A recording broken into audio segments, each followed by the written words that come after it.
You give a really elegant description of what the desired or ideal state could be when you're in the getting things done flow. Mind as water. Could you tell me a little bit about that? Well, Bruce Lee, I think, popularized that, and it comes from the martial arts, the idea that water responds appropriately to the situation. It's not confused to how to engage, right? You throw in a pebble, it does pebbleness. You throw in a boulder, it does boulderness. And it's also not upset when when the boulder lands in it. It goes, oh, that's a boulder. They're not going, oh, I was expecting a pebble. So the water also doesn't anticipate it. It's not like saying, and the water doesn't go, oh my God, here comes a rock. It just goes, rock, and just engages with it appropriately. So the whole principle there is not over or under reacting. So when the pebble comes in, you don't want to do bolderness. When the boulder lands, you don't want to, engage with it like it's pebble. So you want to engage with it appropriately. So the same is true for each email. An email is a bear these days. And the problem with email is that it could be a landmine and it could be a gold mine in any one of them. So, how are you responding to each one?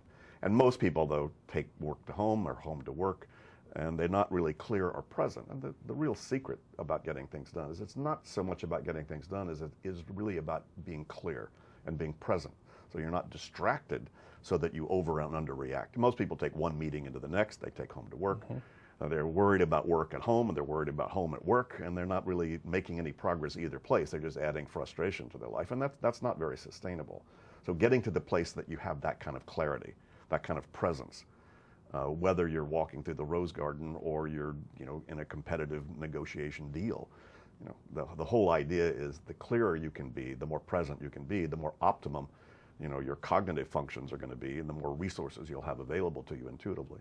That's beautiful. And the other thing I love about the idea of this mind as water is when the boulder goes in or the pebble goes in, the water responds appropriately, but then it returns back to stillness. Exactly. So the response is appropriate and the return to a stillness state. And I think that's what you're saying in carrying things over. Have I returned to stillness before I move to the next interaction or the next conversation or the next meeting or the next location? Exactly. And the interesting thing about it is that understanding this methodology, these best practices about how do I maintain control, how do I maintain focus, once you have that there, it's not like being in some eternal sartorial state, on the mountaintop. I mean, nothing wrong with that, because you're going to fall off this game. As a matter of fact, if you're not falling off your wagon at least 3 times a day, you're probably not playing a big enough game. So we use the image of the tether on a surfboard. There's an ankle tether on there that says, hey, if I fall off, the board's not far away and I know how to get back on. If you're a good surfer, the ankle tether allows you to surf bigger waves. So the more, to this point, the more you really understand this methodology, how do I get back to clear? How do I get back to balanced and relaxed and focused? Because you're going to get out of it. You'll throw yourself out of it. As a matter of fact, entrepreneurs and creative and productive people tend to throw themselves more out of control than anybody else, because their aspirations are having them jump out of their own comfort zone and undo everything they decided before and into some new crazy space. And you wouldn't want to stop that, but you want the ability to not stay out of control, but quickly recognize, first of all, I'm out, and now how do I get back in? And the Getting Things Done methodology is a proven way to do that. It feels like you're trying to advance up the pyramid to a permanent state at the top of bliss and understanding, self-awareness, self-understanding, self-creativity. And yet what he said in his last interview was, you may just drift into that state occasionally, and the idea is to be aware of it enough that you can get back to it when needed, wanted, or desired. And you're describing the same thing in terms of being clear and under control in your workflow as well.